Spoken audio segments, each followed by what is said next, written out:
a seleção brasileira enfrenta a Bolívia, sexta-feira, 9h30 na Arena Neoquímica, em São Paulo. Na terça-feira, 9 da noite, joga fora de casa contra o Peru.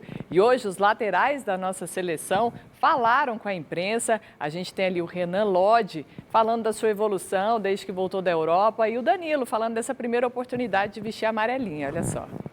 Assim que cheguei no Atlético de Madrid, Simeone, no segundo treinamento meu, já chamou numa sala de vídeo, falou que eu precisava melhorar. E quando vi ali, era a parte defensiva, não tem vergonha nenhuma de falar. Evolui bastante, tenho que agradecer muito ele e espero continuar evoluindo daqui para frente. Acho que é um momento muito importante da minha carreira, um momento onde eu me encontro num nível de maturidade muito importante para poder estar jogando na seleção, né? Sempre se diz, claro, que é uma posição onde teve vários jogadores de muita qualidade, de muita história dentro da seleção, principalmente, né, se fala em Cafu, Carlos Alberto, Dani, mas eu também já estou há quase 10 anos dentro desse ciclo da seleção, então eu me considero também importante dentro desses momentos, e é claro que eu almejo, sim, ter uma continuidade maior. Eu costumo dizer que quando a responsabilidade ela é maior do que o orgulho, ela pesa, então atrapalha, né? Então eu acho que tem que existir um equilíbrio, mas que o orgulho de jogar pela seleção brasileira tem que ser maior do que esse peso que você editou, do que essa responsabilidade, e assim as coisas fluem mais fácil. É ao contrário ali, né? O Danilo buscando se firmar como titular e o Renan, sim, buscando ali a sua primeira oportunidade. Justa essas convocações, meninos? Justa, né? Afinal de contas, o técnico Tite tem que buscar algumas alternativas, algumas opções para melhorar a seleção brasileira em relação à última participação dele, Tite, no comando da seleção. Agora, comparar com o Cafu, com o Dani, com esse pessoal, vai ter que jogar um pouquinho mais, não vai, rapaziada?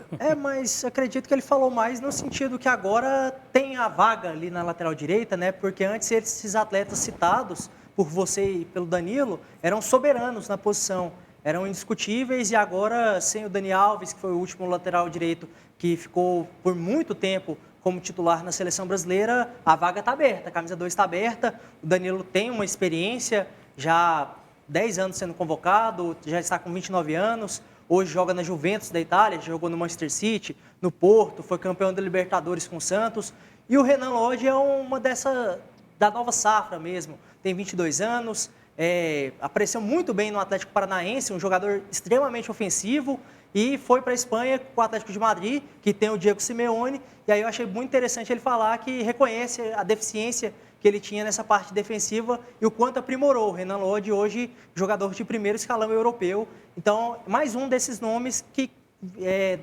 fazem parte da renovação do Tite na seleção brasileira, como a gente destacou ontem, com o Bruno Guimarães, entre outros. Dá para esperar o quê desse confronto, sexta, contra a Bolívia? Eu acho que assim, o Brasil é favoritaço e acredito numa vitória da seleção brasileira, mas acho que ainda é um começo, né, uma retomada, muito tempo sem jogo. Não dá para, eu não cobraria da seleção assim um grande desempenho técnico, esses jogadores aí, alguns se integrando ao elenco, sendo convocados pela primeira vez. Então, eu não acredito num grande espetáculo, mas acho que o Brasil ganha, sim, pelo favoritismo, Thaís. E, Vitor, se o Simeone te chama para te corrigir alguma coisa, você escuta, né? Nossa Senhora! Porque ali tem história.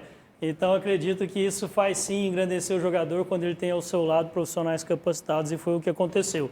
Hoje, no treino da seleção, nós tivemos ali um probleminha do meio para o final, que o Neymar sentiu algumas dores na lombar. Tem gente que chama a lombar do Neymar de Zúñiga, não sei porquê, mas ele sentiu algumas dores na lombar e teve que deixar o treinamento. Quem terminou o treinamento ali foi o Everton Ribeiro, pela ponta esquerda. E ontem a gente falou que o Casemiro jogou com o Bruno. Hoje foi o Douglas que teve a sua chance de jogar ao lado do Casemiro, para o Tite poder observar aí qual vai ser o meio de campo defensivo titular dessa seleção brasileira. Inclusive, hoje foi o último treino do Brasil lá na Granja Comarim, em Teresópolis, no Rio.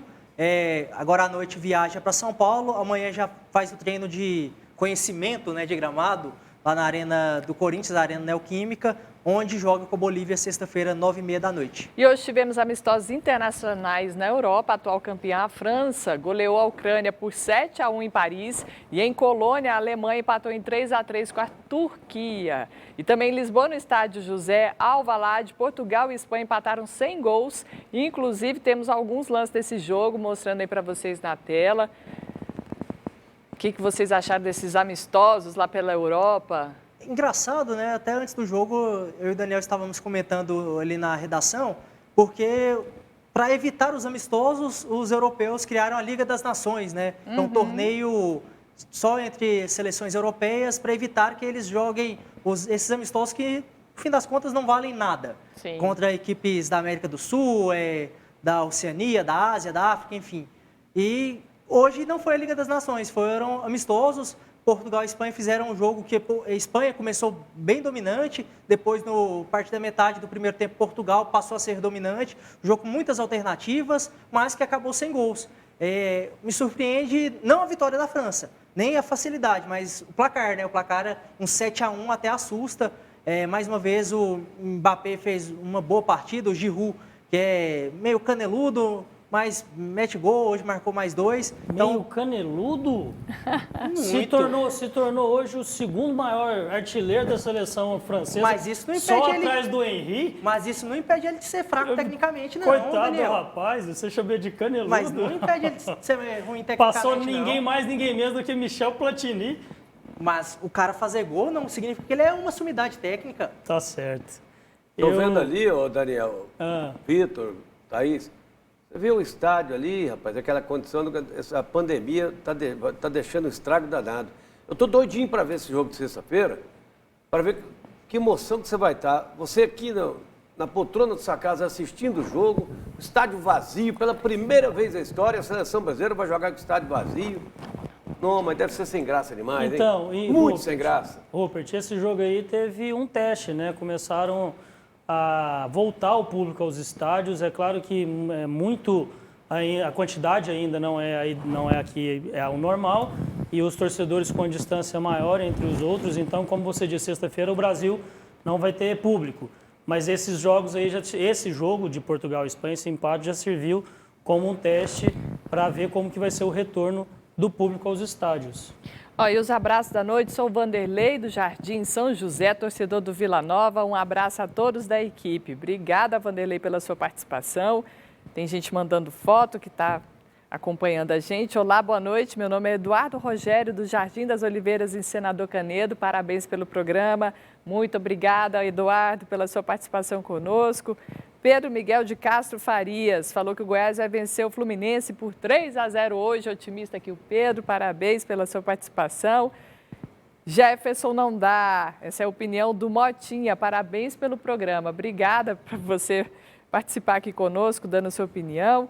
E para finalizar, gostei da acenada, nota 10, essa é a opinião do Valdir. Coisa boa. Tem abraço para mandar, Rupert, para falar tchau? A gente já está se despedindo aqui hoje. O meu abraço eu vou trocar para você, que está aí em casa. Olha só, ela começou em pé. Olha do jeito que a moça está.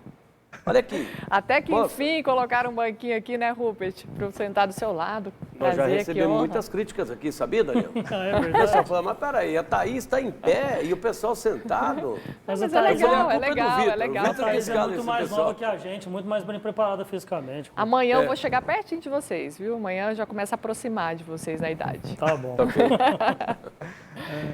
Abraço, Vitor, para despedir. Então, Thaís, como última informação, a gente teve hoje eleição no Comitê Olímpico Brasileiro Não e namora, o Paulo Vitor. Vanderlei acabou sendo reeleito. O Paulo Vanderlei, que tinha assumido em outubro de 2017, após a saída do Carlos Alberto Nussmann por conta de corrupção.